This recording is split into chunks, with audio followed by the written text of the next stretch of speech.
Hello Virgo, welcome back to my channel, The Vibes Inside. I am Mariana and I'm here to do your next reading, Virgo. I'm just preparing right now. I'm shuffling for you. So I have a bit of like an incoming message here that is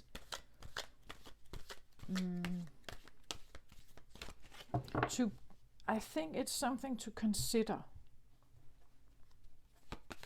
Something to consider.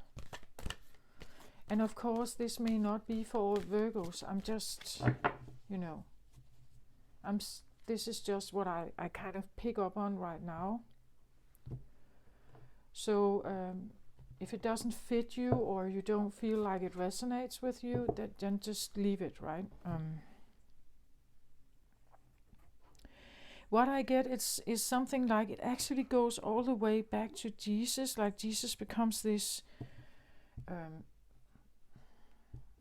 like Jesus is a bit of the, a kind of a storyteller here.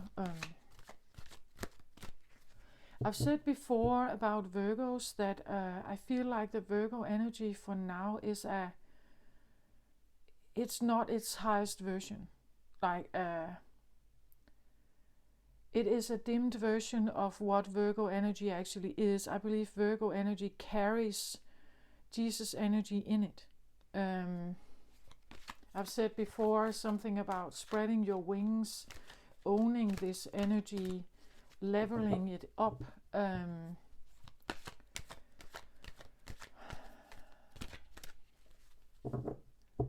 And what comes through today is this story that I just have to tell you that story. I feel like then you will know what this is about.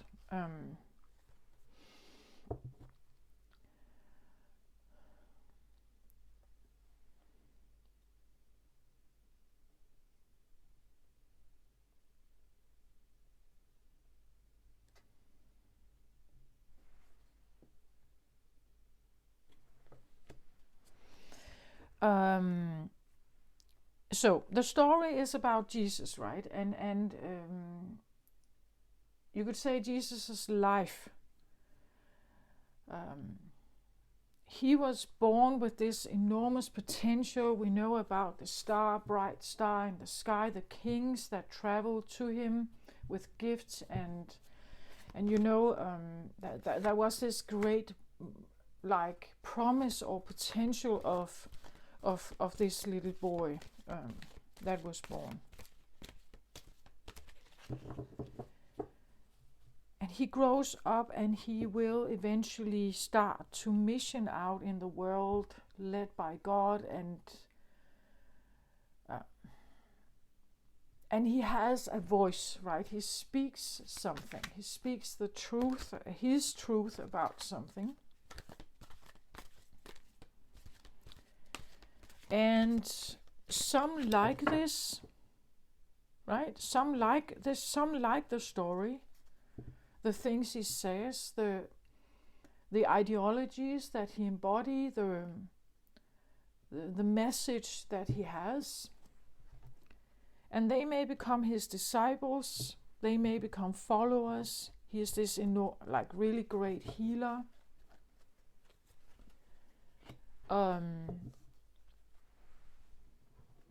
But there's also something else, like he embodies this grace and peace in him. He's not a warrior. He never picks up like a sword to fight for his right or to fight off enemies. He gets captured. He is even betrayed on and then captured. He's imprisoned, he's judged, and he is crucified.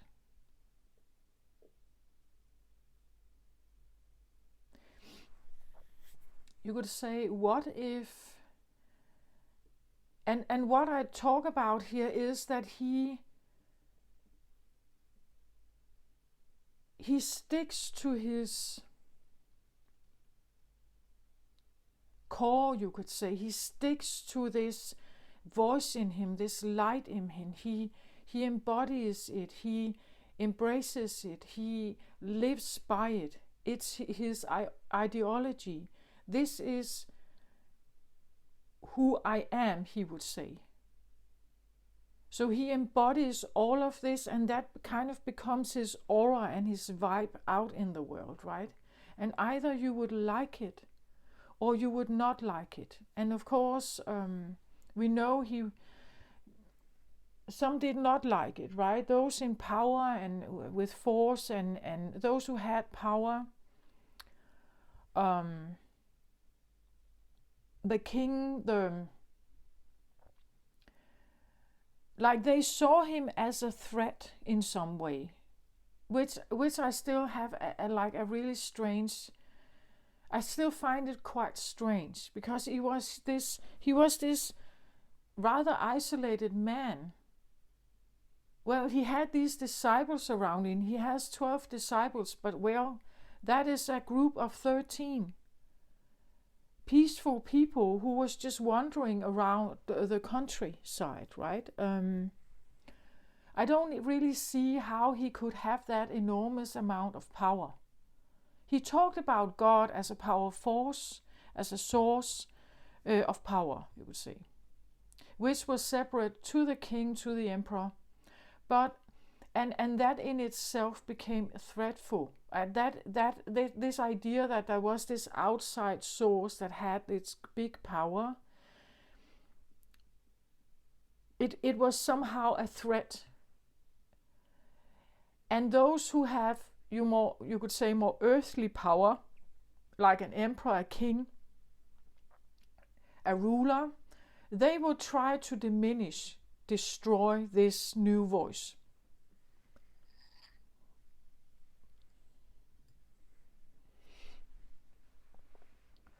So somehow Jesus became this martyr, I would say.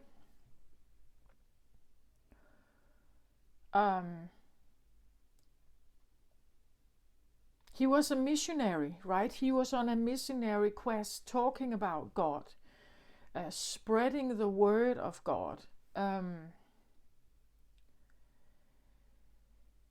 like the spreading of this was then forcefully knocked down, and it was now up to the disciples or other followers to keep spreading the word. He became this sacrifice in the name of God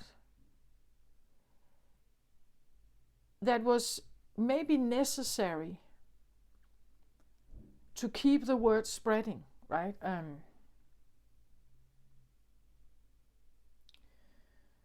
What I'm trying to say with this is something like,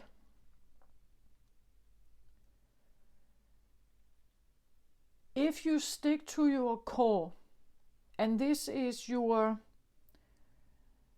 like, by all means you stay in that vibration, by all means you stay there. You are not budging. You will not allow that threat is changing you. That like an outside threat should change this core value of yours, or this core ideology.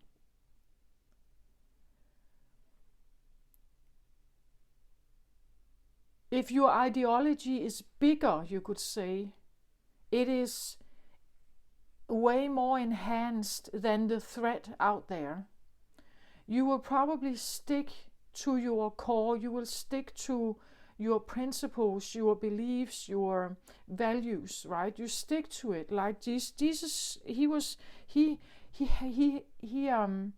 holding on to it. He never wavered. It's like it never even, I don't think it even was a suggestion to him to waver in his God voice, like in his God heart, right? That was not, he kept it alive and vibrant and everything. And even though a very big outside source was coming towards him and capturing in him and imprisoning him and starving him, and he still sat there in his prayer and he listening to God's voice in him. He never chose to fight. He never, because he is the embodiment of peace and love, right? He never changed it. He never wavered. He never jumped on another wagon. He never gave in, you could say. Some would say maybe. He never gave in to the threats, the life-threatening pressure on him. He hung on the cross, died slowly, but never did he, curse at the people. He never cursed at or judged. So his ideology was of love and light, and keeping that even under tremendous, painful, earthy threats to his body, right? His survival. He never wavered. That is like an iron strong will to stay in touch with your soul, to stay in touch with God in you, right? It surpasses the earthly death.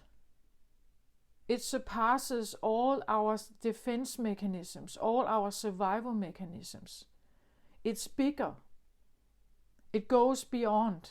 Even though he would die on the cross,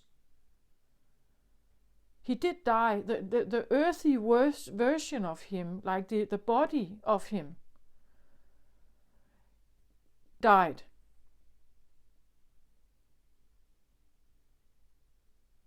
But the story continues that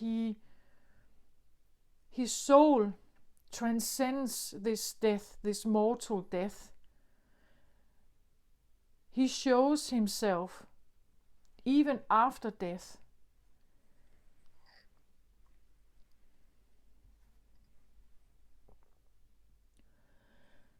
So it suggests that mortal death is not the end, right? Mortal death is simply a stage that we are in. We could talk about transformation and rebirth. Transformation, death and rebirth is just like Jesus. You go through some kind of pressure, some kind of change. You hang on the cross, you die, and then you rebirth yourself. But if we are too afraid to die or to give up the things that we have become, sometimes we become things in the name of death. It means that we do the opposite of Jesus. We do not stick to our values. We succumb to the pressure. We adapt and change ourselves so that we are avoiding the pressure. We are avoiding the hardship. We are avoiding the pain. We are even avoiding, you could say, death, in the sense that something always wants to put a pressure on us, a pressure that we may not like the core of us may not like it. We feel that we are hunted, or that something is putting a pressure on us, wanting to change us, wanting us to adapt, wanting us to follow its rules.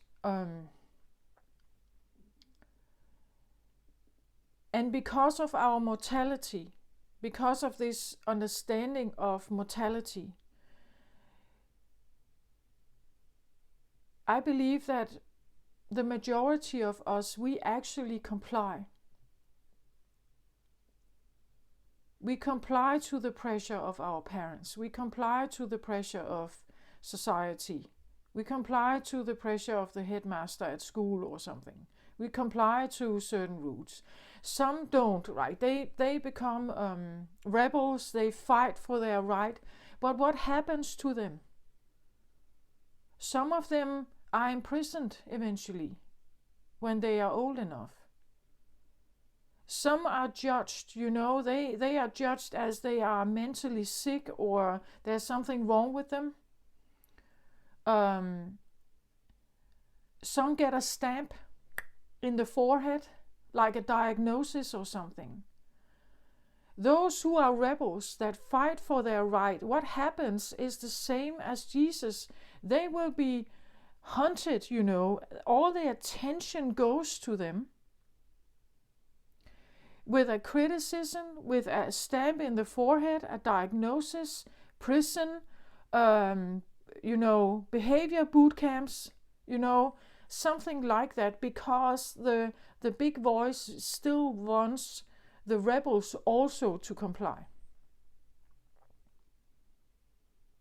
So sometimes if we stick to our core values and we would be prepared to fight for them, or to, stand firmly in our, whether you fight or you just act like Jesus, like you just fold your hands and pray or sit in meditation, you try to not let it influence you. Like if something is core, like if something is driven by conquering you, it will keep trying to conquer you.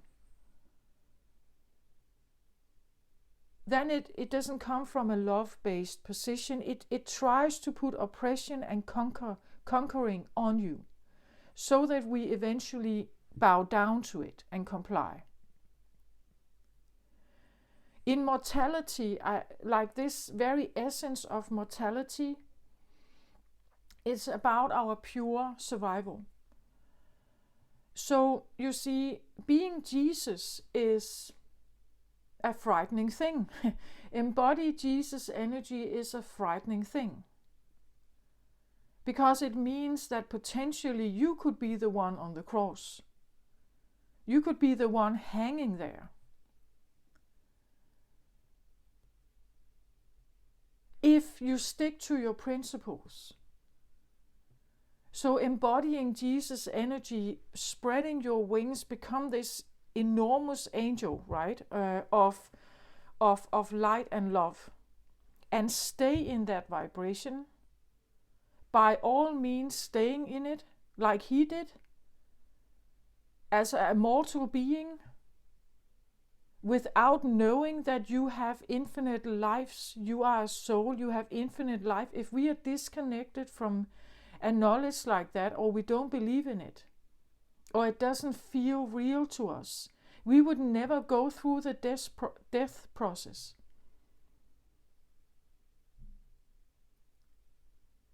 Because Jesus knew. Like he knew this. He knew that this immortal embodiment of him was just a step on the road. Like that was just a minor little experience. Because he knew that he wasn't frightened. He was not afraid. But we are, right? Usually we are afraid of the death.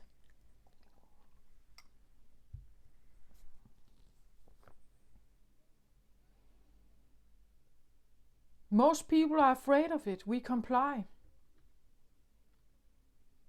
We comply and adapt.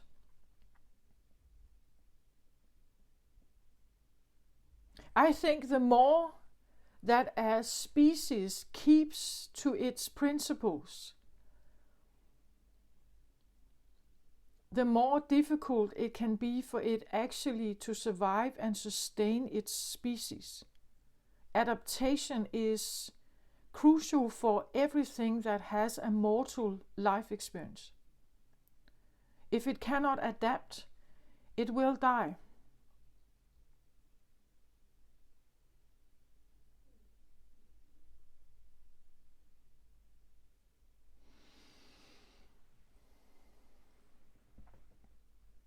You know, like there are certain, I believe they are, well, they could be seen a bit like salamanders or something like that. Small creatures, they live deep, deep into, like inside caves where there is some kind of water flow. Some of these salamanders, they are blind and white, like they have no color. There's no camouflage, you could say. They are white, they are blind.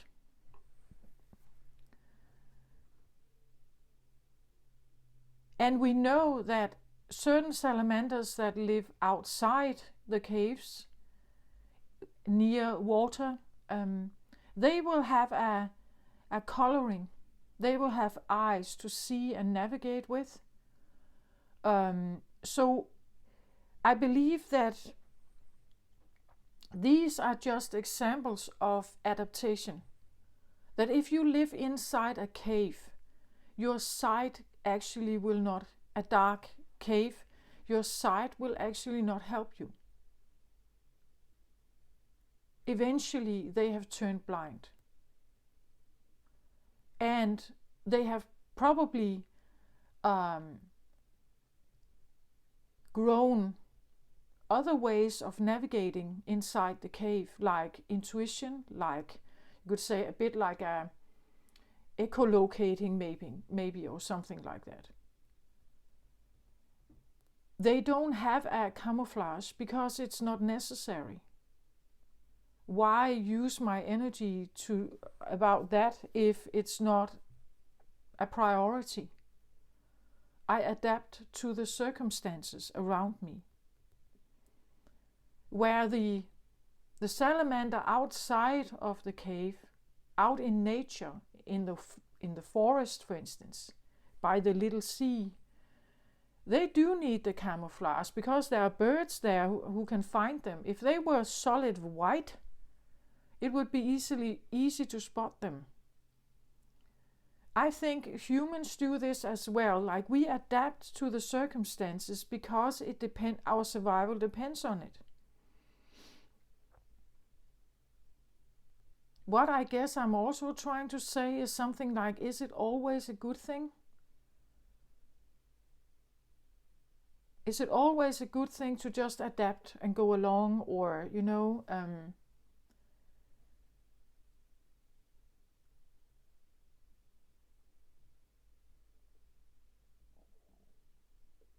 because what it does is that I've said before something about if you don't live from an authentic core, you will be miserable. And I do think that is correct. But like if I should live totally and fully from my core, I could be maybe living from what could be seen as a rather vulnerable state. So maybe it's authentic,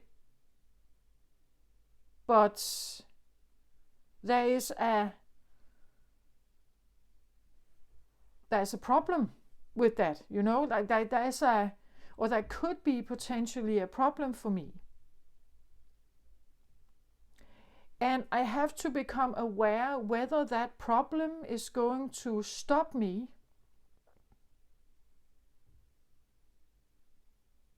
or whether I want to embrace it and see what happens. Again, potentially, like Jesus, if I stick to my principles, if I stick to my core, if I stick to my heart, and I know what this is, I know what my values are, and I stick to it, like the outside world may react to it. It may not like it always. Maybe it wants me to comply and change this and make it different. So sticking to your primal core, your like inner ideology, or from where you take action, you could say, Sometimes it comes with these bumps in the road or even like real life-threatening experiences. Are you willing to face that death potential or this really uncomfortable state? Maybe threatening state? Are you willing to do that?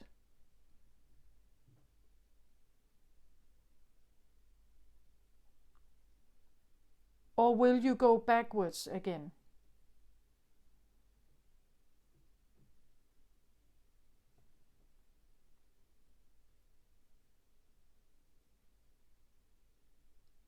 I feel like in my spiritual awakening, I've had many of these actually.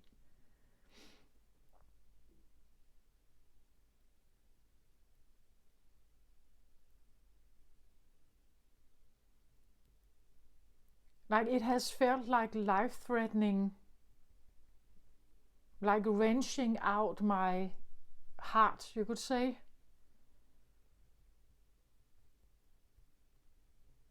And there's probably still more of them in me. I don't know still, but I guess there's still more of them, you know? Because mortality is like a really limiting thing, if you think about it.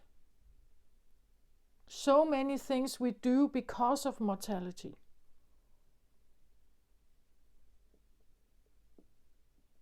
Like our life is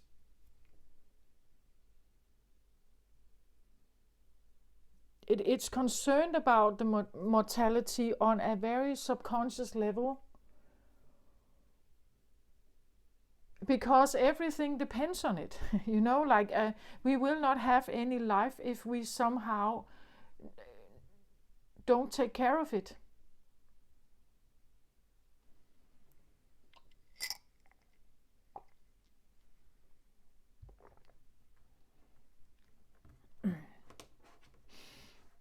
And then again, I know that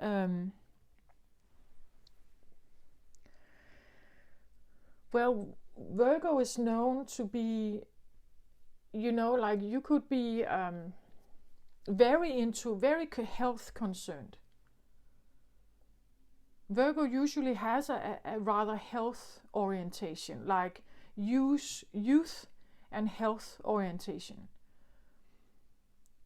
So you could be into, you know, supplements and vitamins and a very balanced, good, nutritious diet, exercise, things like that.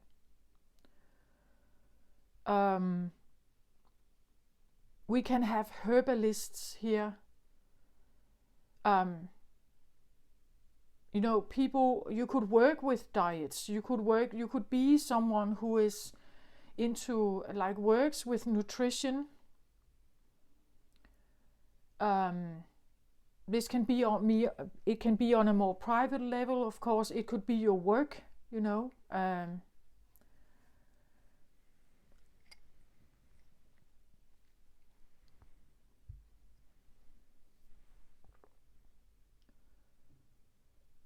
Because health and vitality and youth or strength, body strength, is one of the things that may actually give you a longer life, right?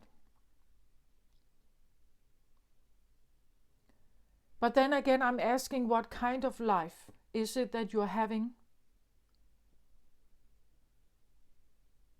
Like maybe I'm actually literally asking Virgo to have a look at mortality.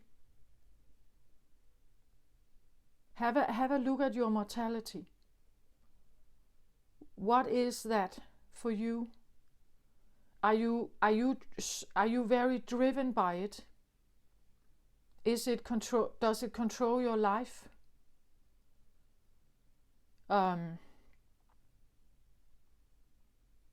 Because actually this is what I kind of felt like with this, like, meditative message I kind of had. It's like, Jesus faced this, right? He stuck to his principles. He kept them,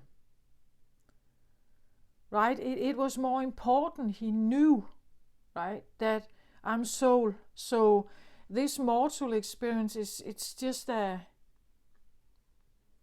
it's a minor little thing in the broad spectrum of what I am.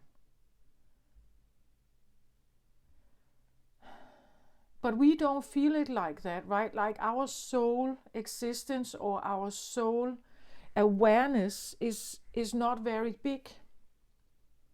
Our mortal awareness is bigger.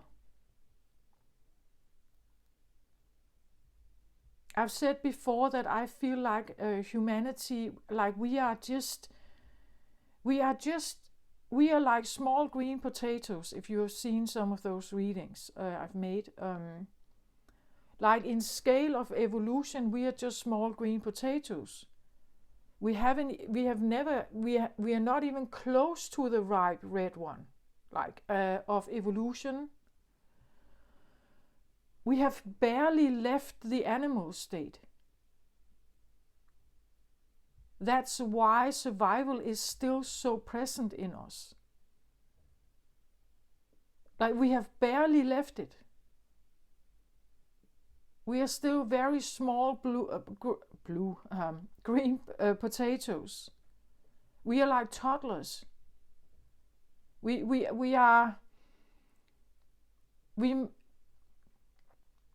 And of course, this is a generalization, right? I know there are gurus out there, right? But that's how I see like human evolution, that we have barely just, we know we're using maybe 5-10% of our brain. What if we could use 50% or 80 or 100% of our brain? We have barely left the animal kingdom.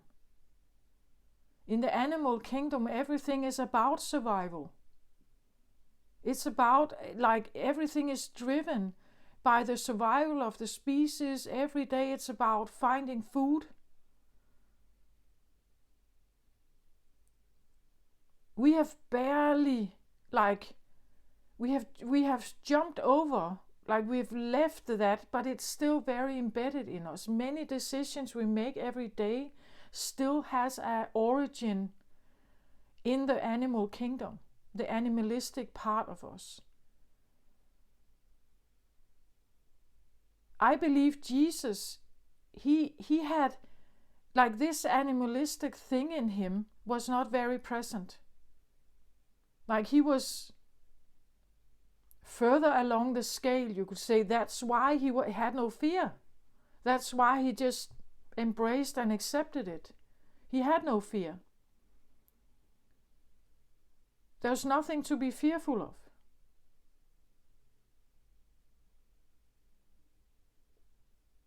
Yeah, it's probably a change. I am exposed to some kind of criticism and something. And yes, if I die on the cross, it's a change. But, well,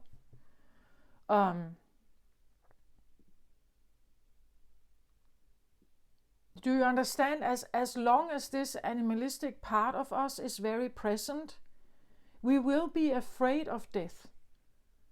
We will not naturally move towards transformation, death and rebirth. That's also a very linear understanding of what has to happen. That first we go into a transformation state, then we leave something behind, we die, and then we can have the rebirth. But what if everything is happening simultaneously? What if the rebirth and the death is utterly intertwined with transformation processes? Like, what if it's not like steps you have to go through like that? Very linear thinking. Like, it can all be an organic transformation process. So what if the new life and the death hold hands during that process all the time? You are never really gone. You will never really go anywhere. You know, maybe I'm asking us to be brave, actually, like to embrace that there's change coming. or whatever change you may feel if you go through a spiritual awakening, that this is a natural state of what you are doing, what is happening at the moment for you. It cannot be different. You can, like a spiritual awakening is taking you somewhere, initiated by your own soul. Your ego may not like it, right? Your ego is the opposing force that says, no, I don't like this. I want to stay where I was. I don't want to go through some kind of transformation.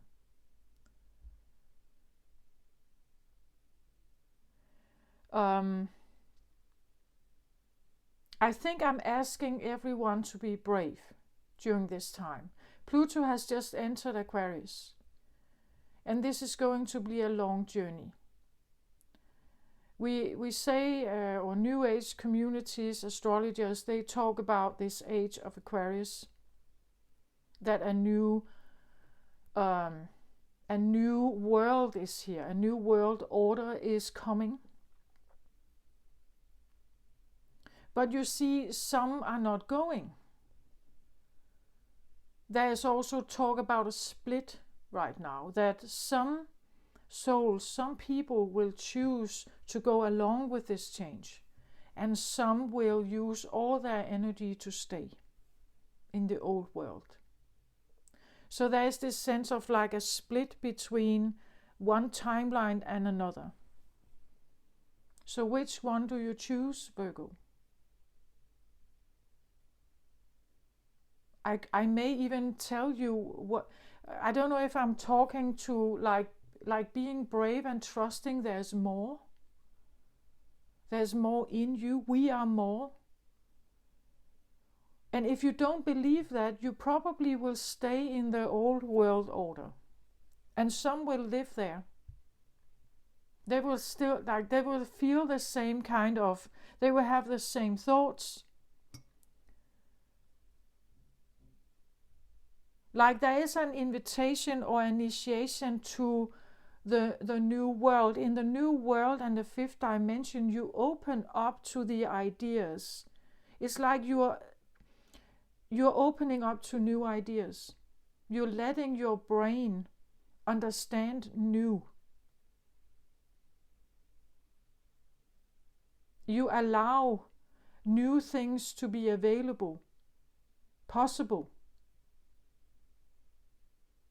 You may even understand that you have infinite life, or your soul has.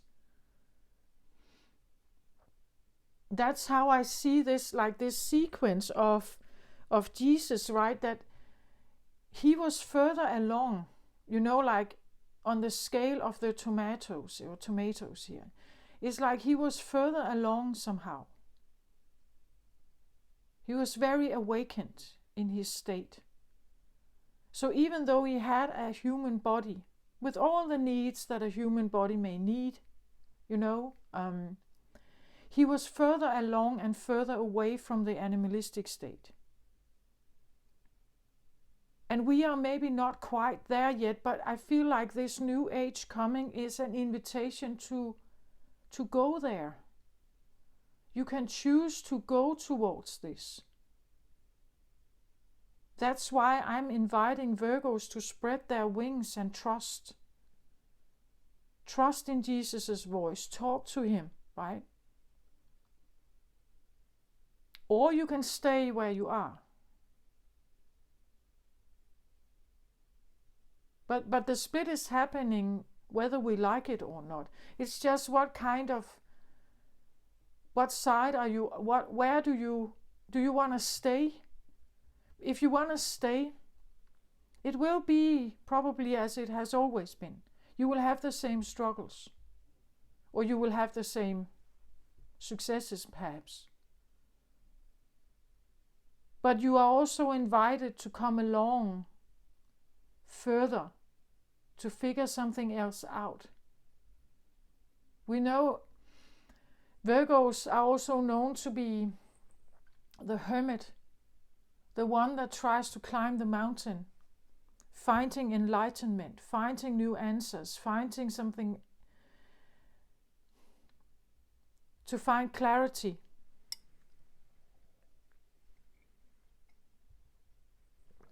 Looking for answers, looking for clarity.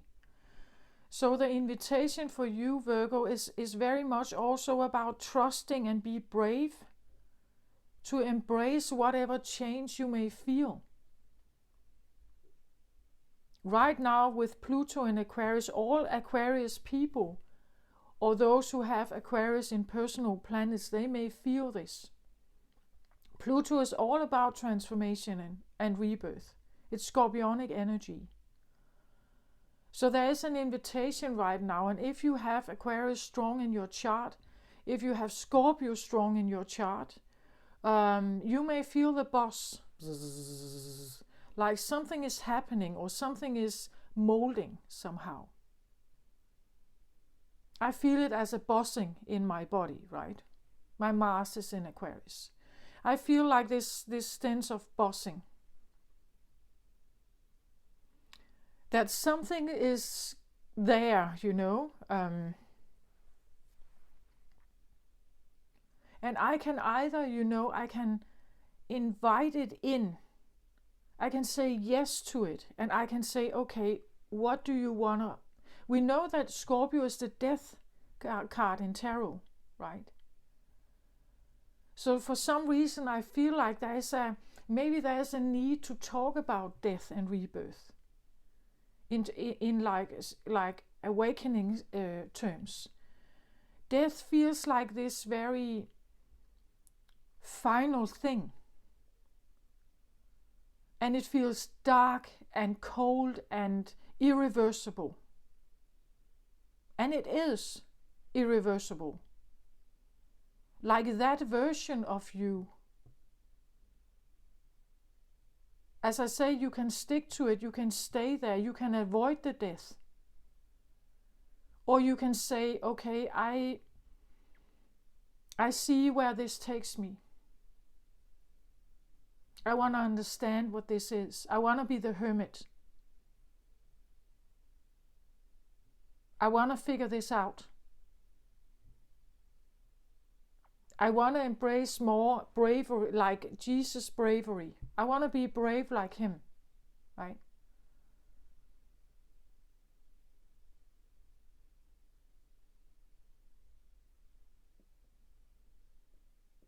But it will probably challenge all these survival mechanisms in us.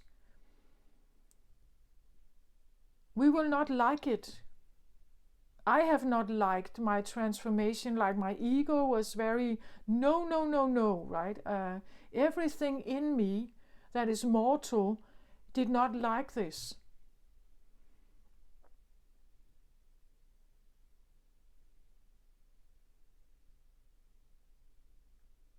Like it has been anything, physical safety, mental safety, spiritual safety, it has been financial.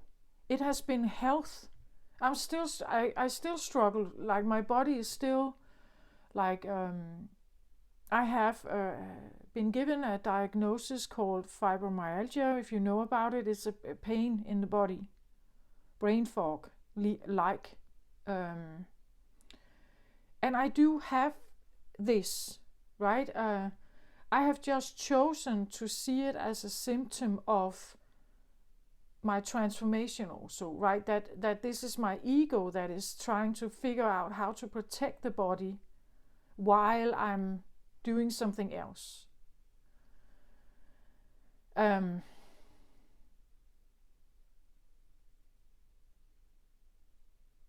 I have tried all kinds of supplements. It's not changing anything.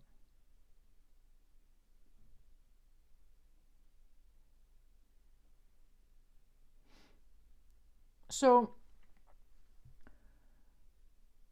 when I kind of figured out that it's like, even though I tried all kinds of vitamins and herbs and diets and to see if I could somehow affect my body to have a better state, you could say, it didn't work. So eventually I decided to, instead of being worried and anxious and everything, I decided to relax.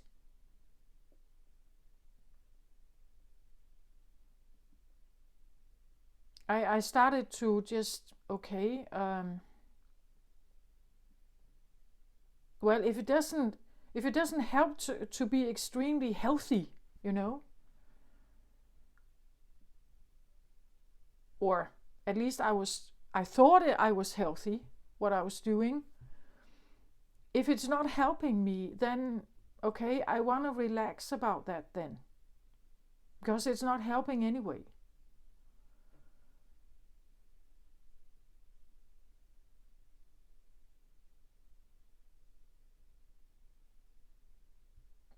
So I did something else. I did differently.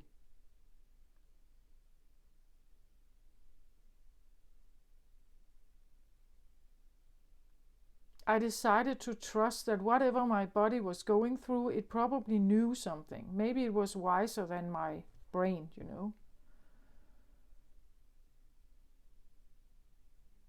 I just decided to say, okay, do your thing then, and then I kind of just follow along.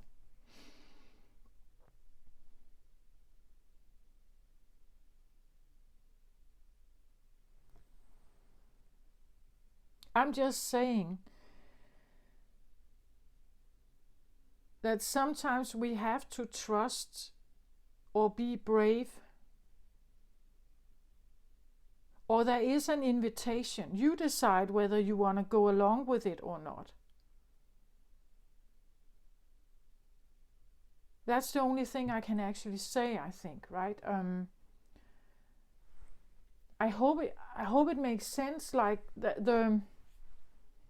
there's an invitation to step away from being the little green tomato to a little bigger green tomato, or even further, right?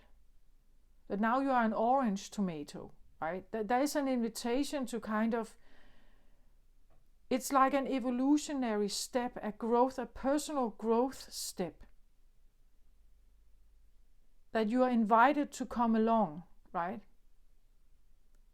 But in that process, there are fears, there are ego, there are things that must somehow be worked through to get here. Otherwise, you stay where you are. I cannot decide whether you want to come along or not. I'm just saying it's here now.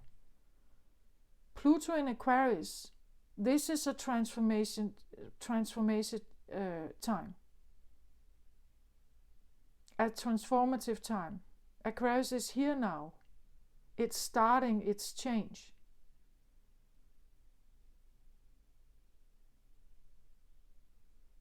All Aquarius people are asked into this transformational state also, to embody more. Aquarius is also called to leave the animalistic part and move forward, you know. Aquarius is asked now to leave third dimension and move towards higher dimensional frequencies and use their brilliant brain here.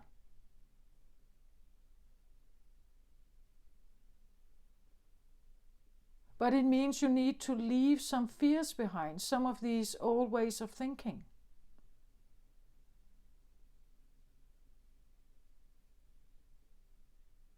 So for Aquarius people, I definitely feel like, and I can tell you about Pluto, right? Pluto will be in Aquarius until the 1st of September.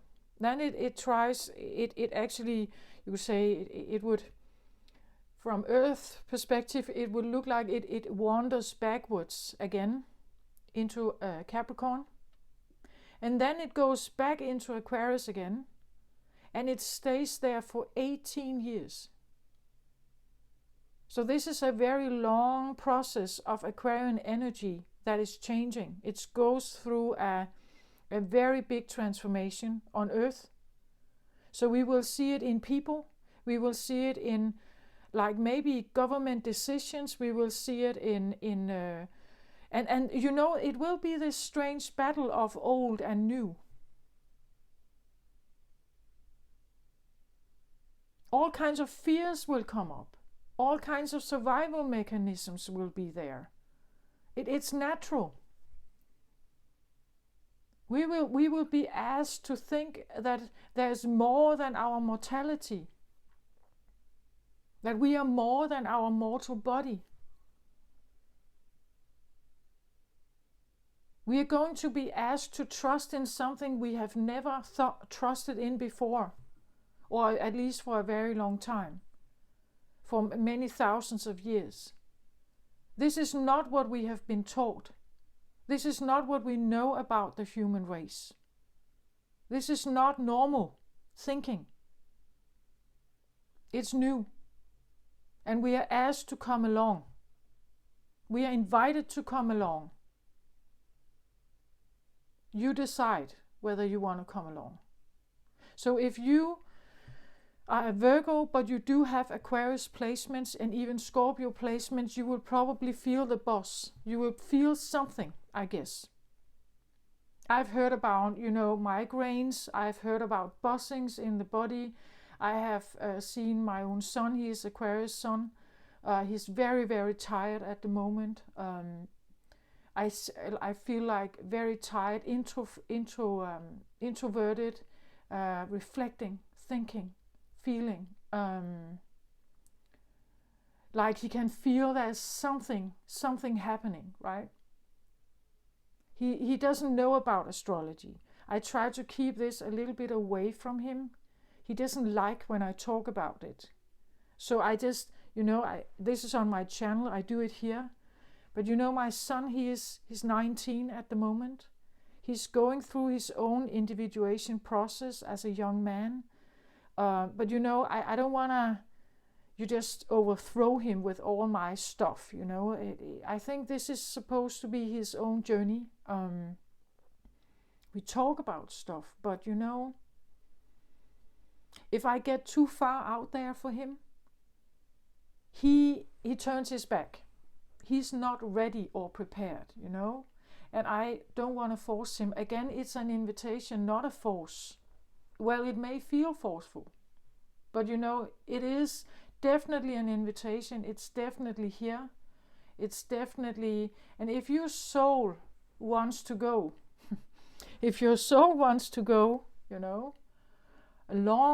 longs for this change, you will probably feel this more. Okay, so this is what I have for Virgo. King of Air, Aquarius energy here in the center. Definitely what I say. And look at how big it is. I sometimes see this guy as, well, he's very big, but it's almost like he's bigger than the frame. He's bigger than what the frame can hold.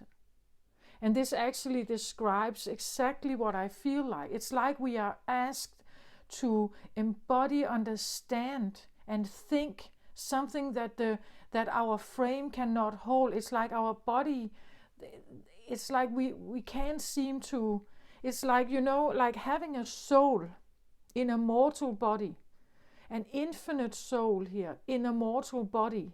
This can feel like a conflict. It's like embodying something that is more than that you can handle.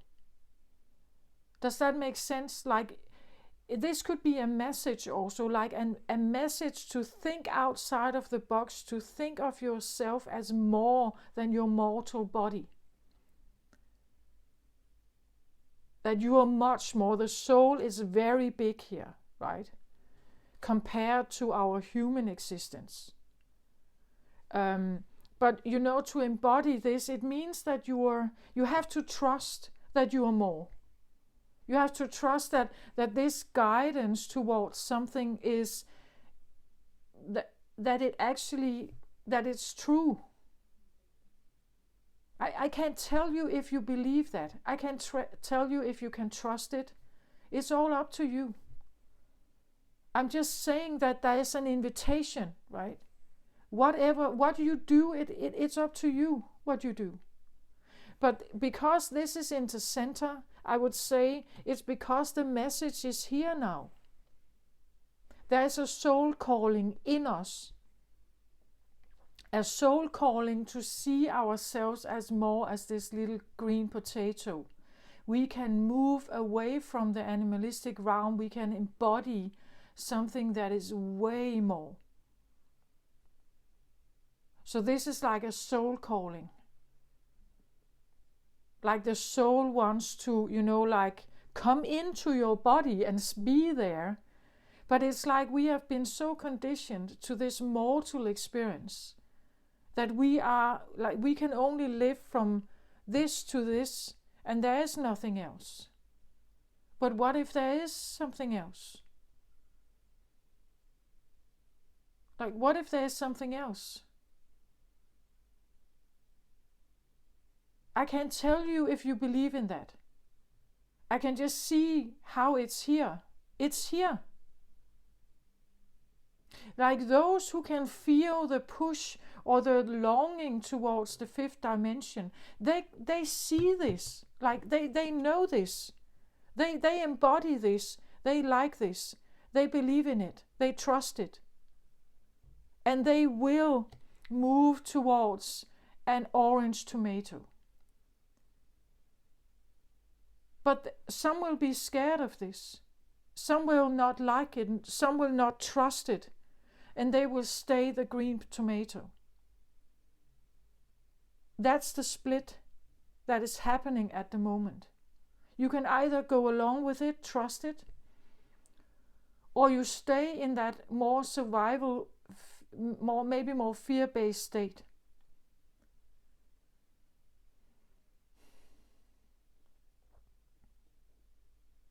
That humans have been in for like thousands of years.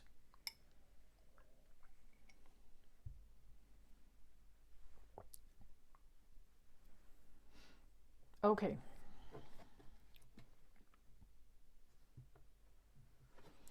So in the left position can sometimes be past. Past position, I get door of value.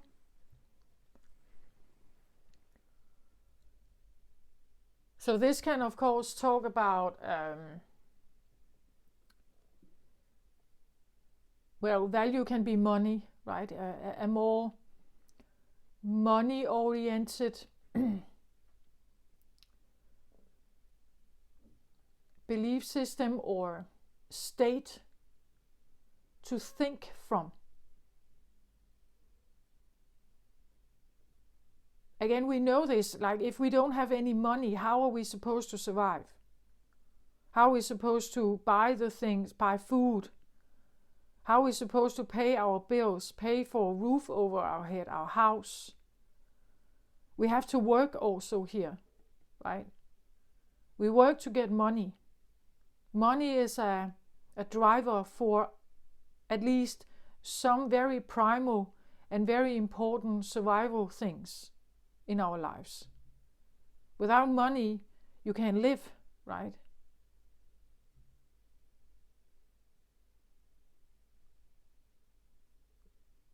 Money is a driver in this world. We trade with money.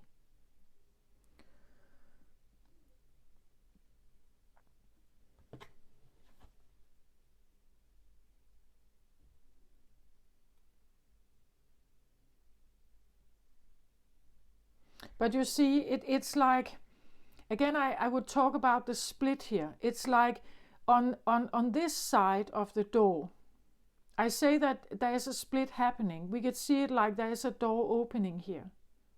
And on this side, over here, we have the third dimension. In the third dimension, this money thing is a controlling of our feeling of life existence. If you choose to go through the door, what do you see on the other side? There are flowers here, over here. There is like a garden, a goldenness, a sunshine on the other side here. So this actually feels a little bit like a split like recognizing that there is a split happening, and I can either stay on one side that is very competitive. The third dimension is masculine, it's competitive, it's created by men for men. Masculine energy can probably thrive better here than feminine energy can. And there's a door opening now to allow something else to come in, you see, but there are different values over here than here.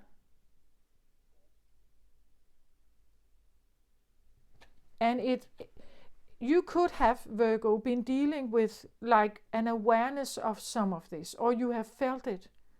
Maybe you wanted to leave a world driven by competition, money, this constant trading.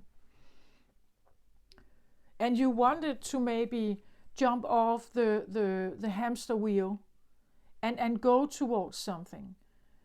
And there are different values here. But do you trust it? Like, do you trust to go there? Are you brave to go there? Can you change your mind? Can you change your perception to go there? I think for those I'm reading for, it's like they do know something. They know that there's something. This is a very big message, right? And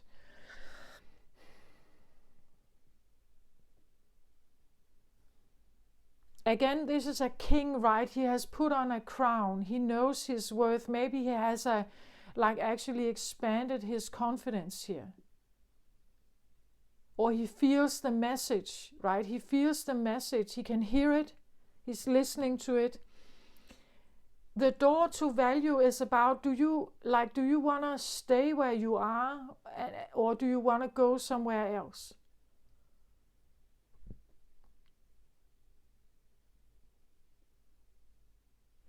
Like, there's value on both sides. They're just different. Like, the value is different. On one side, money has value.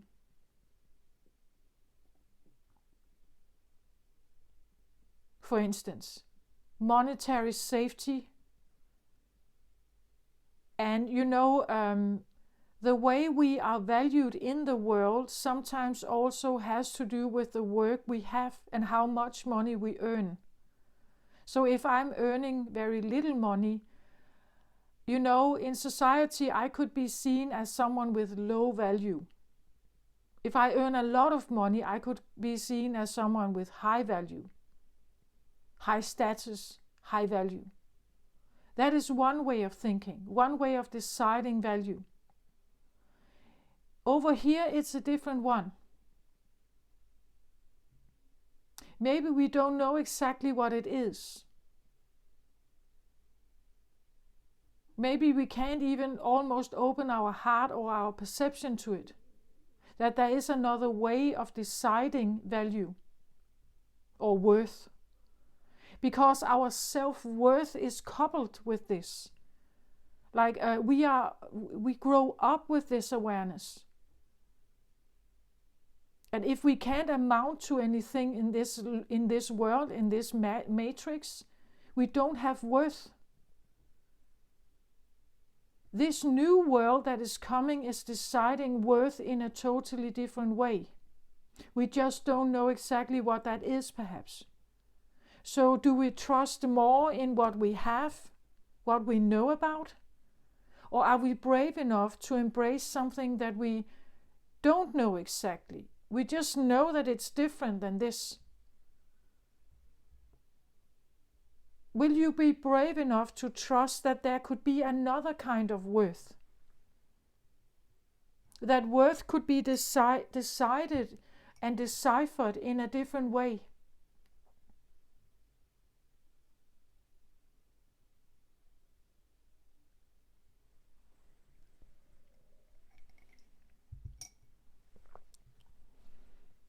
And this could be like a soul recognition, that there's some kind of awareness, some kind of message that is coming in.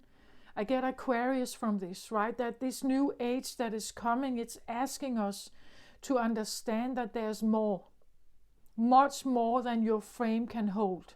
Or you may feel it like that, much more.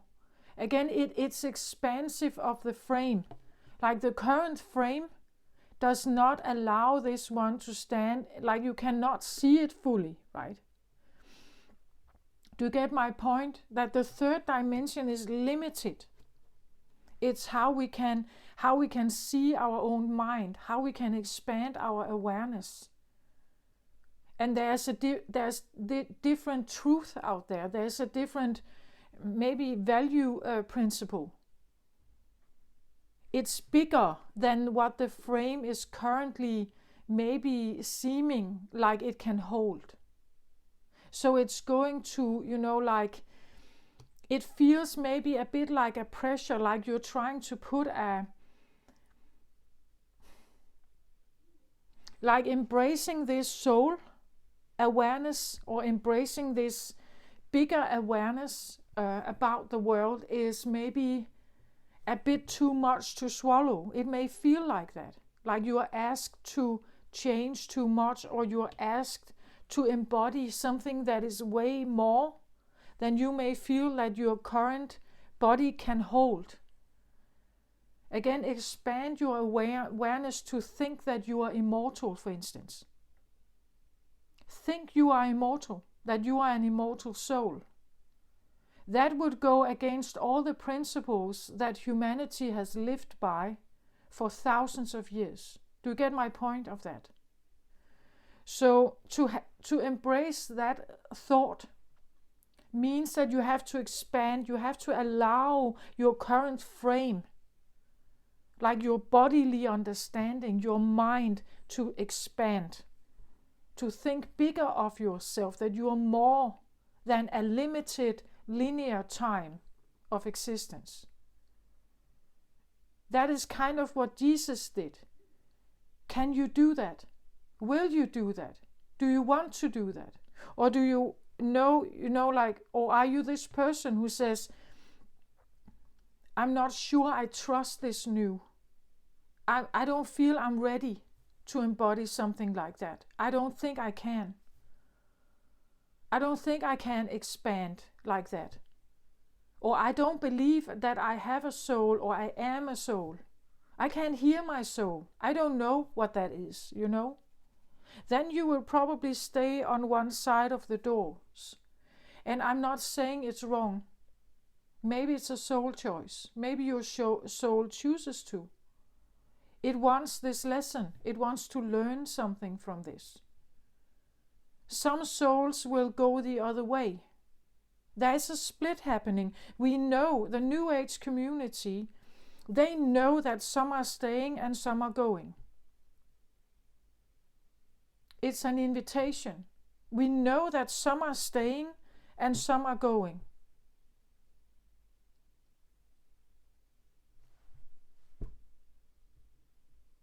We don't know who is staying and who is going. We just know that some are staying and some are going.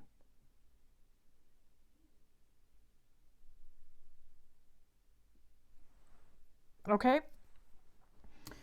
Okay, so on the other side here, I get Page of Gabriel. So page indicate new, like a young, new world order, you could say. A young, new perspective. A young, new flame, A young, new passion for something.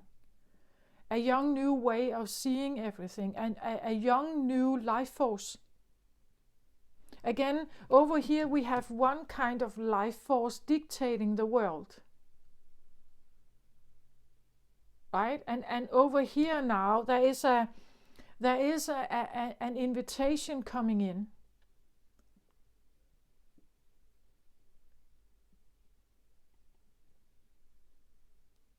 I told you, I asked you to be brave, to be fearless, and fire is about that, right? It's about go-getter energy. It's about the drive. It's about being, maybe taking risks sometimes. It says here, down here, it says Follow your passion. You are ready for any challenge, opportunities for excitement and adventure. This can be it even says here, I don't know if you can see it up here, it says energetic, brave, optimistic and playful here. So I think that this new time, or this new, like maybe something that is approaching you or asking you to embrace some kind of transformation, it's meddling with your brain here. It's asking you to think differently. Right? Maybe you're dealing with an Aquarius here. And what they are doing is that they're inviting you to think differently, like I'm doing here, for instance. I'm inviting you to take a stand, maybe, or to decide if you trust. Are you brave enough? Will you see this in a playful manner? Let's play with this. Let's be brave. Let's be optimistic also. And let's be energized by this new world. Let's embrace this change. Let's try to just go with it.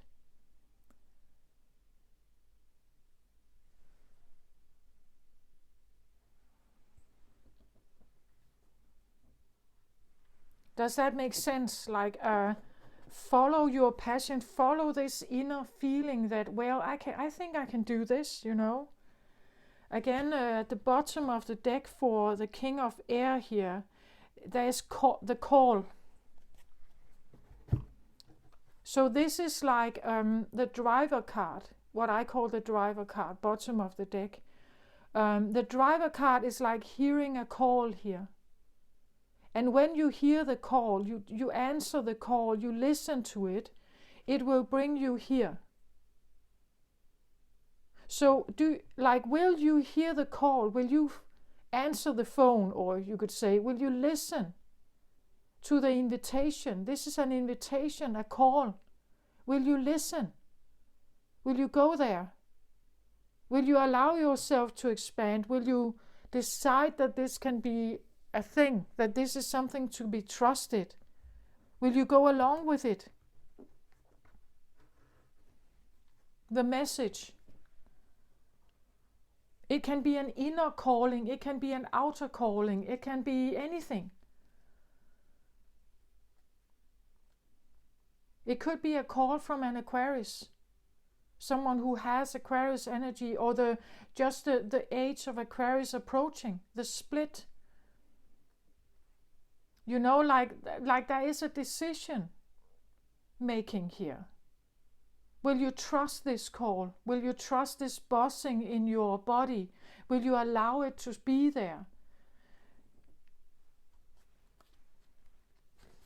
At the bottom of the deck for the door of value here, I get victory as a driver. Victory. Well, victory can be many things. It can be a world that is driven by victory or conquering, as I said. That victory is the desired state that we all want to see ourselves in. But some do not feel victory, do they? Maybe you feel victory by going along with this change.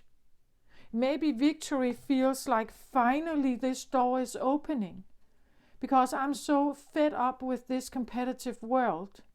So finally the split is here. That is my victory. I'm jumping over there right away. I hear the call. I want to go, you know. Maybe victory is to go over here. Maybe victory for you is to stay. Depends on your thinking, your values. Maybe your core. Like, what is actually in your core that has value? If it's peace, for instance, if you value peace, if you are like Jesus energy, you value the peace. You value that and love. Then maybe this door opening is exactly that is the victory for you. Finally, there are other choices. Finally, I can go over here. Finally, I can expand. Finally, I can spread my wings, you know. I trust in it.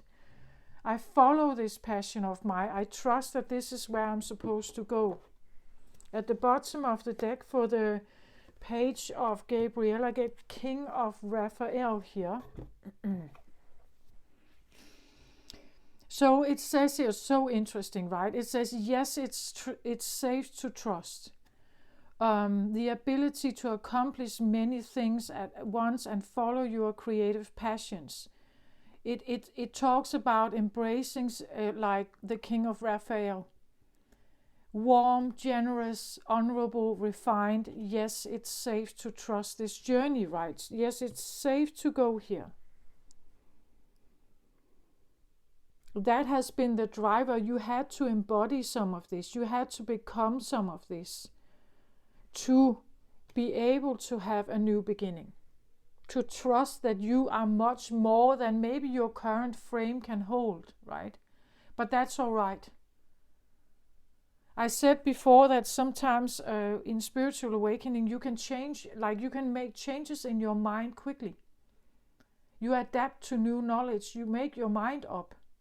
You change your mind perhaps about something quickly, but your body is slower. Like when you change your mind about something, you start sending a new signal to your body and it's like, oh, what? What's happening? It's like suddenly the boat sails in a different direction. Okay, but I just have to, I have to learn to swim like that. So I'm slowly but surely changing my route around because I follow you, right? The body always follows the mind. So you would say your mind is dictating what your body can hold, you could say. What it's capable of, what it can be. How it can expand itself and open itself and as like trust. Can it trust? If it trusts, then something else is possible here. Maybe your passion here is on the other side. So you would just, yes, finally I can jump on the other side. Finally the fifth dimension is here. Yes, I make this change quickly. But that could feel, that's a change of mind. And it could feel like that change of mind, it could feel like your body can't hold it, or like the current frame, as I said, the current frame on earth, the current vibration on earth, it can't hold it at the moment. It's not there yet. You may embody it, you may stand in fifth dimensional energy, fully embodied in you. But everything you meet outside your door here, everything you meet outside your door doesn't hold that energy. It hasn't embodied it. It doesn't know it. It doesn't feel safe with it. Like it doesn't like it, It's still in this fearful. It's not brave. It's not optimistic. And it means that every time you stand in front of someone, perhaps, they may see you like you are, as Jesus did, you are a threat to them. You stand here as the orange tomato, right? Bigger. You have changed your color even. What you meet outside your door are green small potatoes.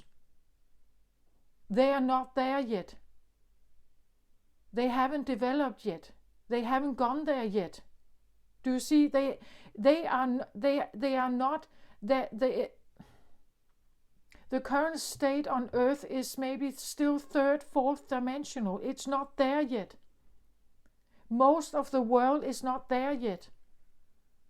It hasn't chosen the jump.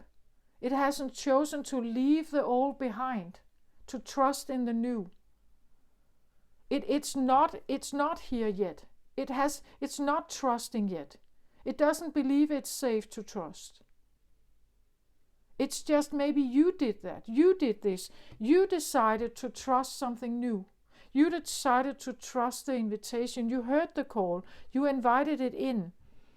But you just have to know that the frame around you, it could be your body, right? But it could also be, family around you, your workplace, things you hear in the news, how governments are ruled, it's not there yet. You may have changed, or you may have decided to trust this new route, and you may embody more and more of the orange, tomato. But the people you talk about, or the people you talk to in your life, they may still be green tomatoes. They may still fear. They may still not feel safe. They haven't embodied this. As I said, maybe the Virgo I talk to here, like the environment you're in, or like the so-called friends or the family state, could be green tomatoes. So you could be surrounded by, you could be surrounded by green tomatoes. And you're the orange ones who stand a bit like Jesus, right? Jesus was the red one or the orange one. And he was talking to people around him who were green tomatoes. Some liked it and they wanted to follow him. And some were threatened by it and wanted to stop him. Do you see? Like, so embody more and more of, I don't know, Jesus energy, or at least an energy that is deciding that there has to be more. There has to be more over here. So I want to make that jump. I want to trust that there's something else here. Because this current state of being doesn't fit me, right? It doesn't fit my core. You could be fifth dimensional in your core. And if that was the fact, you have probably been very miserable in like the current state of Earth. If you are fifth dimensional in here, you have peace and love in here. Living under third dimensional circumstances would maybe feel very, very miserable. Does that make sense? So owning the fact that you could be fifth dimensional, for instance, owning the fact that you are soul, you stand here with love and peace like Jesus did. Of course you would run over here. You would jump eventually. You would do it quickly. Maybe it wasn't quickly. Maybe it took a while. But you definitely heard the call. You definitely decided, I choose to trust. I choose to trust this new route. As I said, with my body, for instance, right, I did what everyone else in the third dimension would do, right? They would try to fix the problem. They would try to fix the body. I needed my strength. I needed to be healthy. I needed to be working. I needed to do all that because the matrix requires it of me. So I wanted it back. I wanted to be healthy. I wanted to be, have strength. I wanted to be able to work. I wanted to be able to do all that again. And I changed my diet. I tried to, I was eating differently. I thought it was a health, like a diet thing. I thought it was, that if I just changed some of this, it would be better. I would get better. But I didn't. So whatever, I tried to fix my problem, you could say. My mortal problem. I tried to fix the mortal problem. But I couldn't. It didn't work. I tried so many things. It didn't work.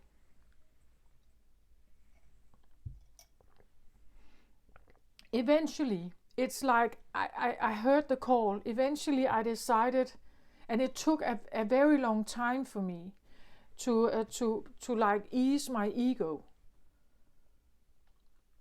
But because you see, if I couldn't work, I could lose my job. And then what about the money, right? What about paying my bills? What about everything? What about the dreams that I have?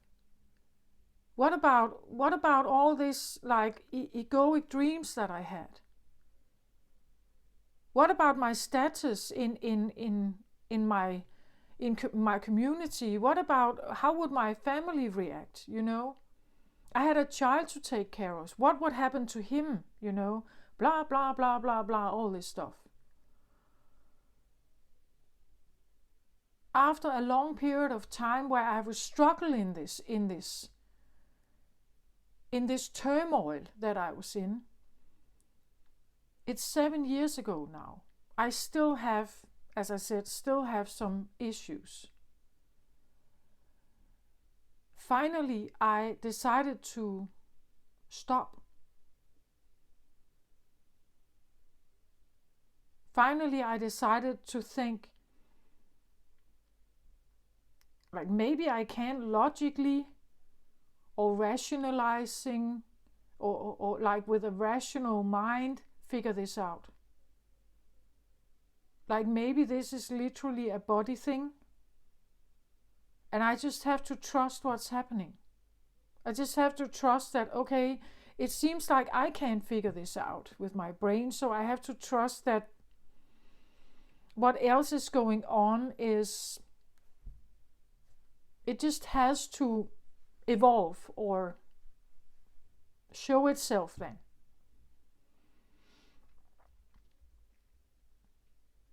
So I slowed down my pace. I started meditating more. I started to just relax more. I was slowly but surely moving from a more masculine version of me into a more feminine version, trusting what was happening. Eventually realizing my core, but this has been a process over 7 years. Letting go of these egoic demands of the outer world, the world outside of my doors. I have been demasculinizing myself.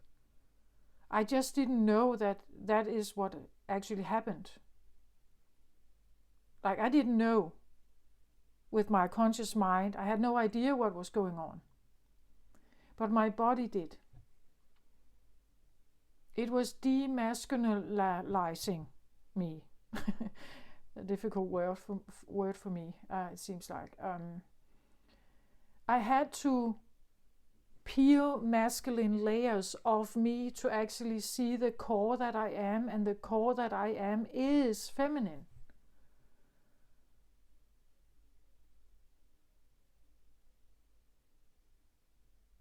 You know?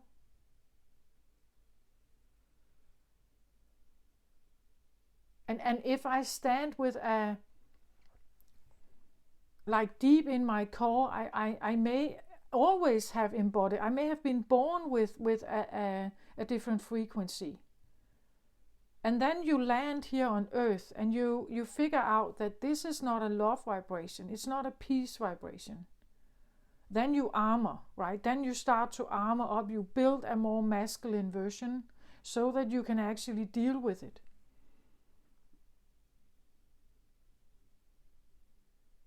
You are adapting, otherwise you're not surviving.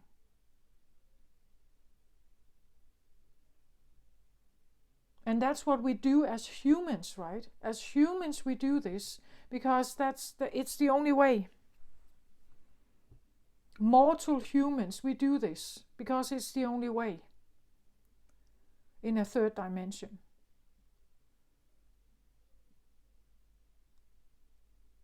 If we have all been like born into love frequencies, there was no need to armor up. It would not be necessary. You could just be and live the vibration you are. But that's not the case in the third dimension. In the third dimension, it's a harsher world, especially if you actually vibrate with a higher frequency from the get-go. And I believe we all do that. Like when we are born, we are higher frequency. So we dump into this world, and quite frankly and quite easily and quickly we realize this is not where I come from, right? This is not This is not a love frequency. Like, this is a competitive world here. It's conditional also. I give you this, you give me this. I buy this tomato, I give you money. I give you money, I can buy this tomato. Or it's conditional. If you do this, then I can do this for you. Or, you know, it's that kind of energy, and everything about value, worth, self-worth. It's dictated by a certain doctrine. And if you in your core have a different one, if you have a totally different one, you see value in a totally different way, then you will probably be miserable here. It's difficult to stick to a very high frequency level in your core and live in a third dimensional world. That is harsh. As I say, it's like having a heart vibration of, let's say, fifth dimensional, but the current frame on Earth is not ready for it. Does that make sense? Like embodying a higher frequency that is actually on Earth at the moment.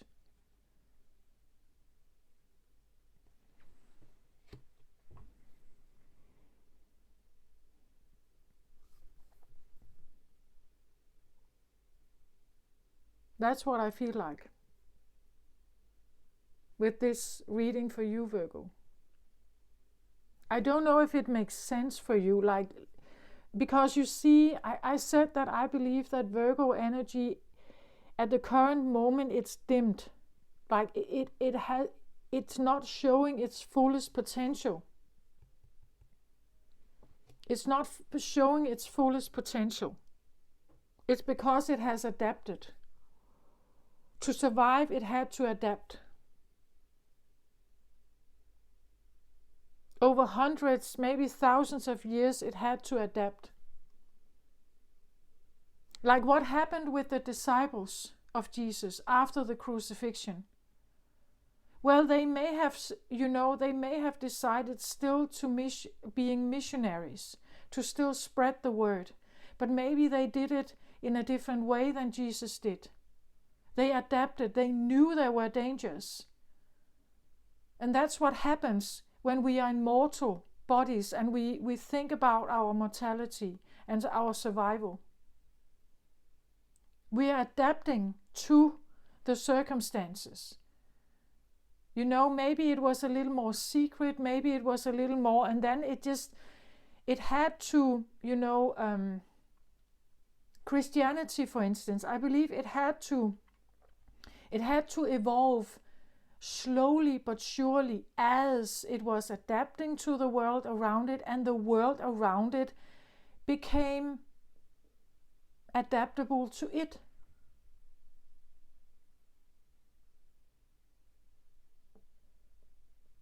We say that the shift from the Piscean age into the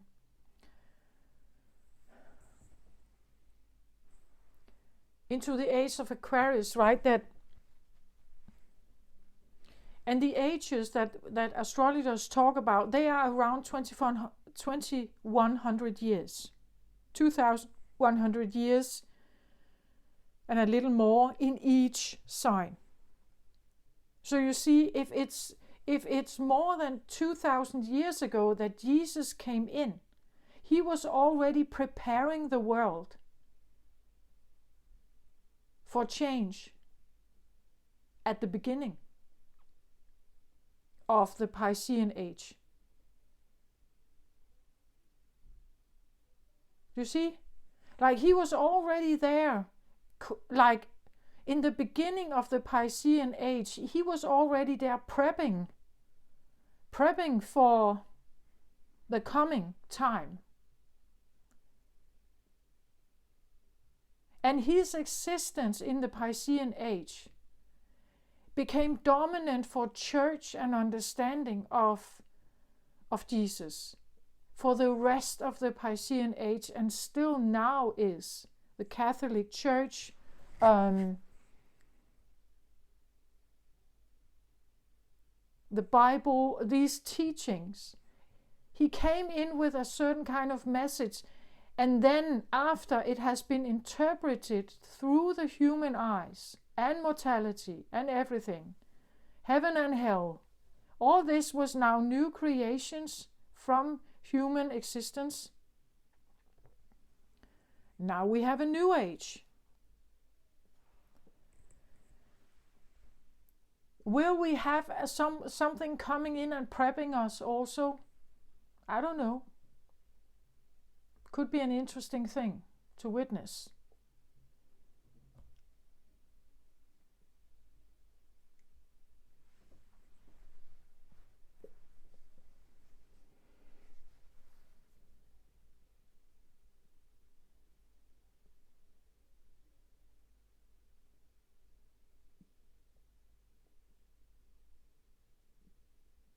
It's also interesting how Jesus has been interpreted.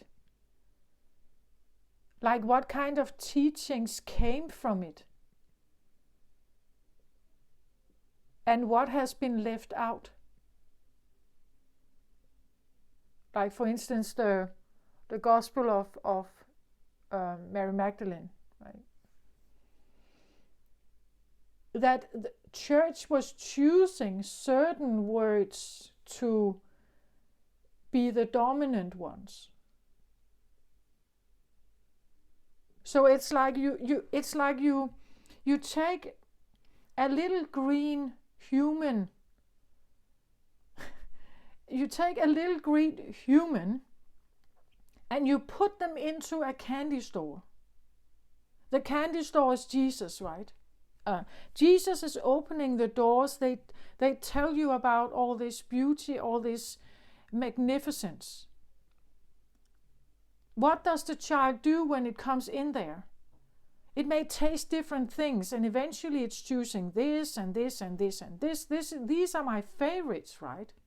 So this is the ones I want to have in the box with me home, right? So that's kind of what I think happened. Humans were taking the words of Jesus, the message that came, and then they took what they liked best and put them into the Bible or put them into the Gospels, and then that became the voice. It became the voice of the church and so on. But it's like it's more, right? There's much more to it. But the third dimension only allows, like as I said, only certain things are given value.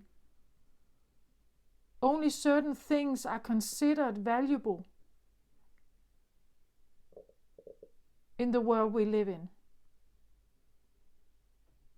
It has to, like sports people, right? They are honored for all the endeavor, all the training they go through, their Olympic records and everything.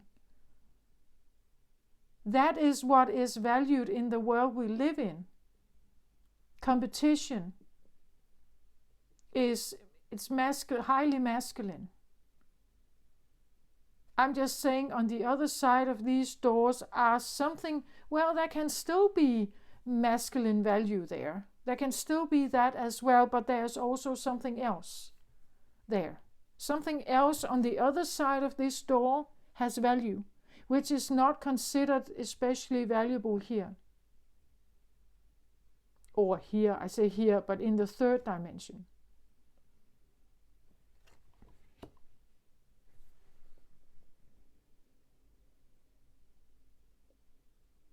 So when we talk about victory here, victory can actually be your rebirth.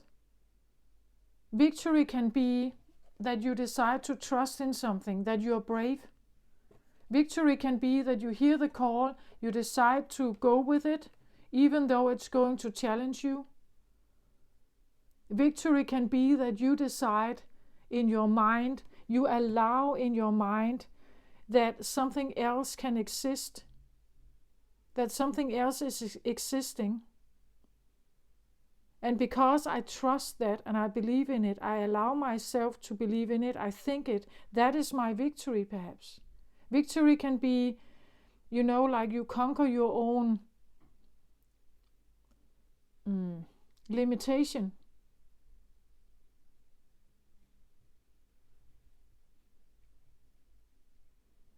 You conquer the idea of mortality.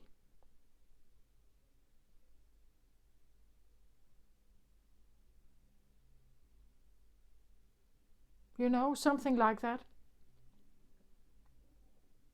I'm not here to say what you must decide, right? I'm just presenting a choice, I think, to be made or to be considered.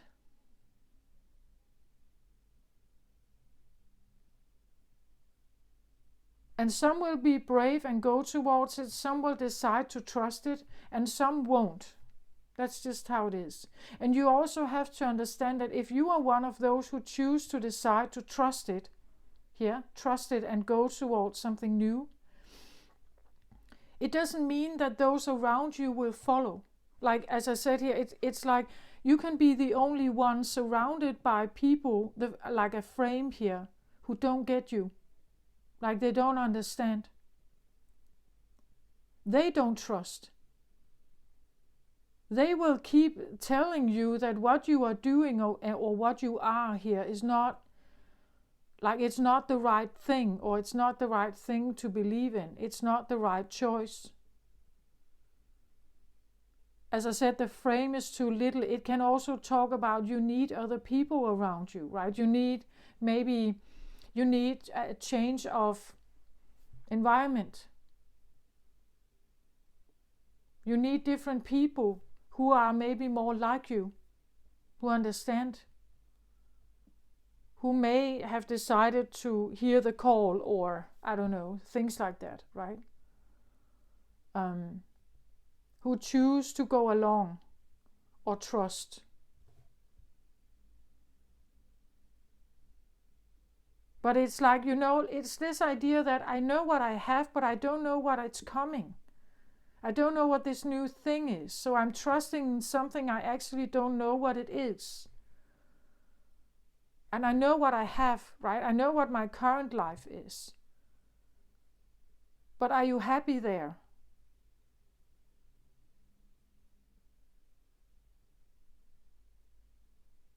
Be brave, it says here. Energetic, brave, optimistic, playful.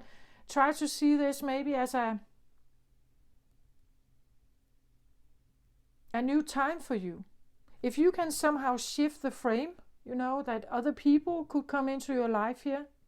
It could be an exciting time, right? It could be an adventure to be with other people who get you.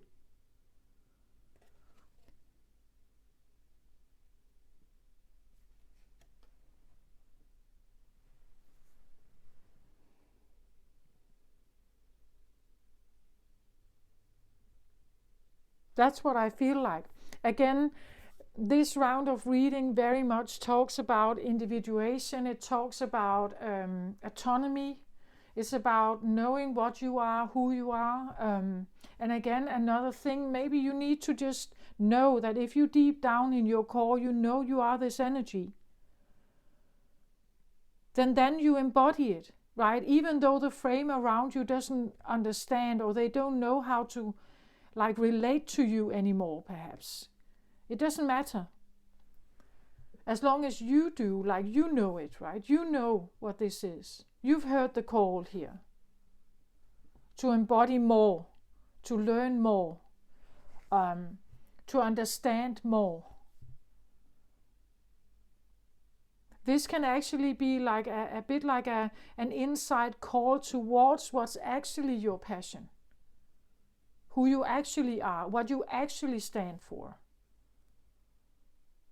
Like I had to, like take all of these masculine layers off to actually embody more and more feminine energy. And that could actually feel a bit like weakening myself.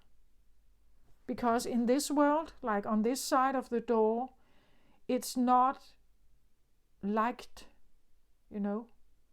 Like it's not liked here. I should embody more of the masculine energy, So actually it has felt like I have been weakening myself. But it's almost also like I had no like conscious say in it. Like it's like this was my body working. Like I just had to trust that whatever is going on is for a greater or a different, like it's a different experience for me to just lean into something that I had no idea what was going on.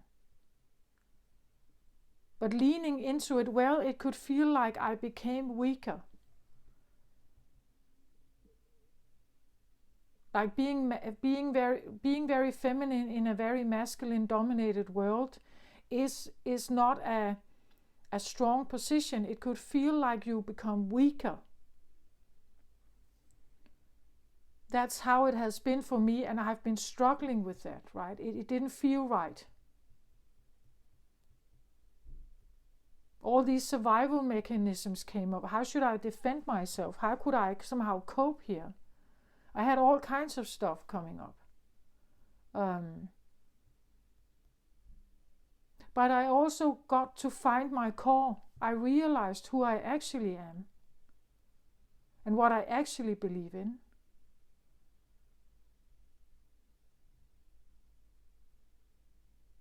And now I'm figuring out how to move forward with that energy, with that life force, with that flame inside me, with this differentness, or this, as I said, like a version of me that the frame has a difficulty of handling. Like the world around my family, like friends I had, like they have a difficult time handling me now, if you understand what I mean. Because I act differently. I am probably more autonomous. I may have more integrity, about me. And it may not be what they like, but this is what I am. And owning that, again, as I said, it feels like, to a certain point, it feels, I wouldn't say like Jesus, because I'm not Jesus, right? But the circumstances, like this idea of standing there with love vibration and peace. I have no weapons.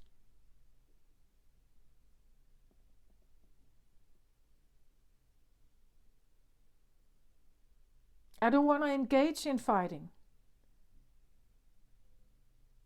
Like this whole competition thing, it's over for me. It's not right for me. I'm not authentic here. So if the more I stand in this, the more I can feel like a pressure around me. It could be the feeling that it's like you are in a pressure cooker. Does that make sense? And trusting that somehow I have value even though I may be feminine. Like on the other side here, this is understood, but on this side, not. Then you would be rendered useless or weak or something, right?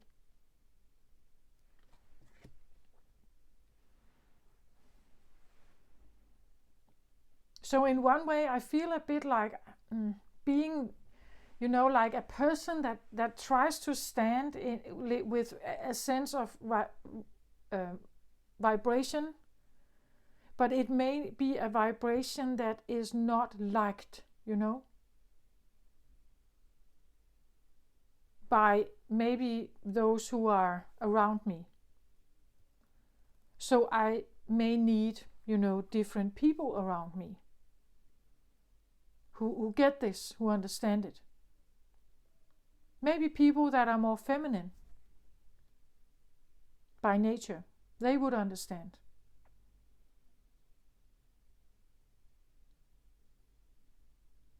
Does that make sense? I just feel like so this could be going on, like very privately for you, but it could also be going on like a bigger scale, right? That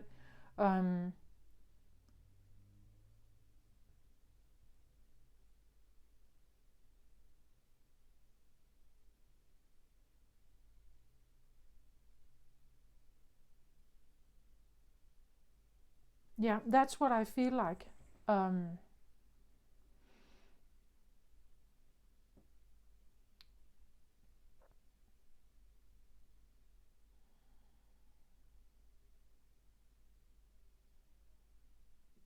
So even though this could have been like a very private process that you have been going through, or you're feeling some kind of change or something, I would say it's not just you then. I think this is on a bigger scale also. This is something that is just slowly but surely coming into society. We will see people making new choices in their lives, seeking other communities or seeking different friendships and things like that. I think there has already been a sense of, I always want to say a breakup with tradition, a breakup with family traditions, a sense of like discussions. I have witnessed this within the monarchy of Denmark, that we have like a queen, an old queen who has just now decided to let her oldest son take over. He has become the king of Denmark now, and there is this change going on. There's these traditions of how she did her job, you could say, and now it's like there's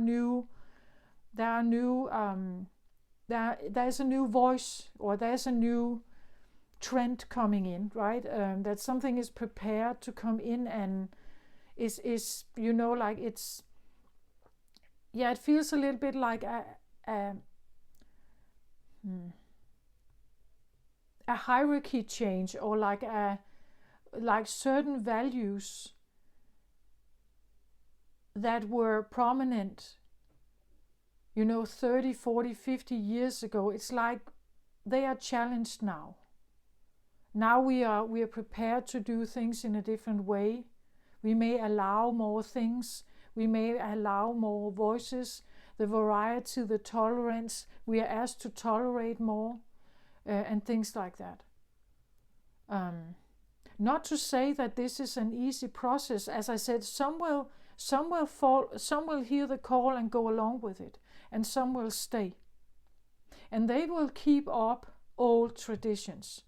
They will speak from that standpoint. They will talk about the world on this side. They want to keep up these traditions here, these understandings. They will fight for them. But you could be on the other side fighting for the others. So you see, if you stand in front of people that are in the old world, you could say, they will maybe put a pressure on you. They will maybe argue with you. They will not understand you, or they will see you as if you are such a strange, changed person. They can't recognize you anymore. Things like that. And then I would say change the scenery. Try to find other friends or other communities, other ways where you can feel, you could say,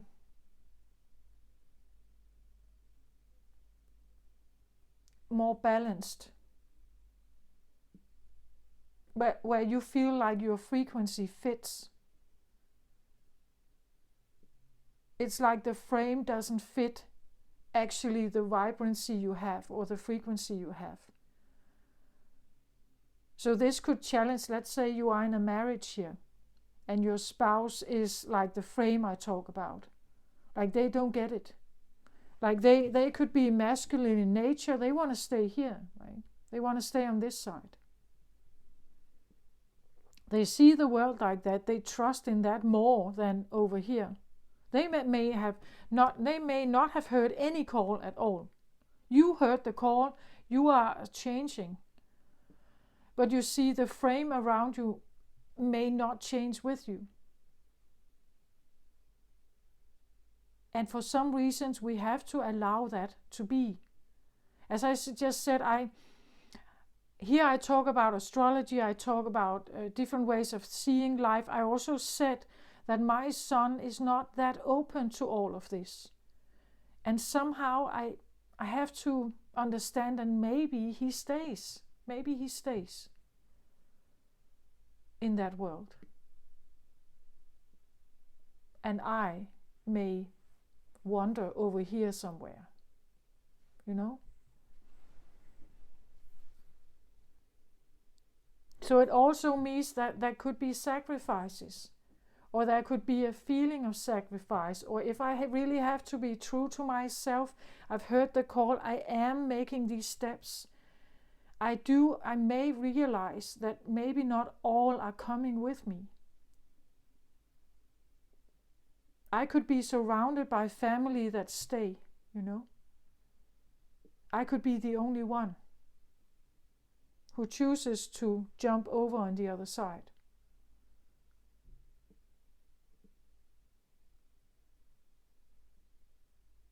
You know, something like that.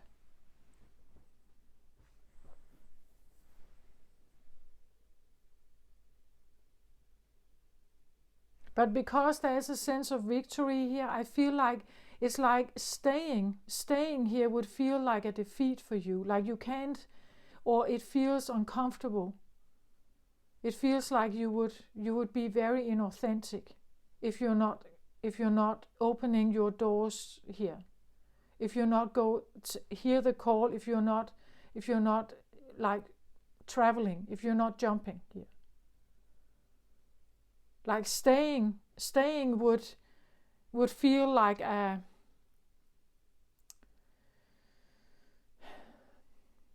it would feel very uncomfortable, I think.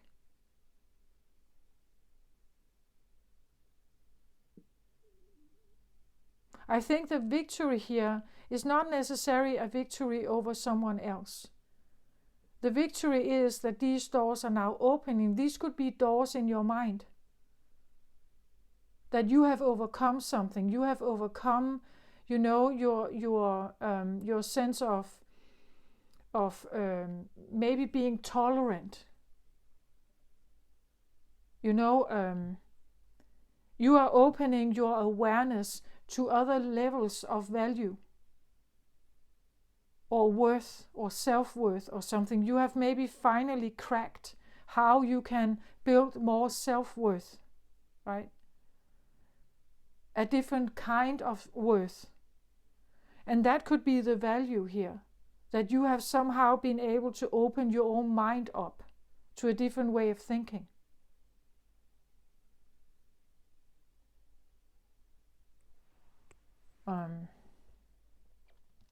And that is the victory that you feel. The victory of trusting something else, trusting that call you were hearing, right? That voice or this message or this epiphany or something. That if I go along with that, I'm expanding my mind, I'm thinking differently. That is my victory. It allows me to feel worth in a totally different way.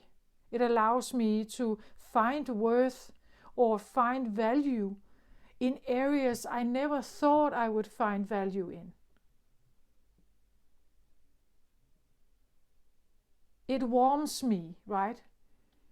It gives me a sense of like Braveheart. It gives me a sense of following my own intuition perhaps, or my own passion here.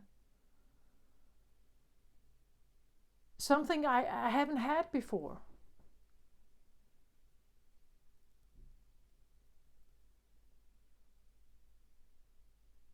So that's what I feel like. I hope this helped somehow, Virgo. Take care of yourself out there. Love and light to all of you. Bye bye.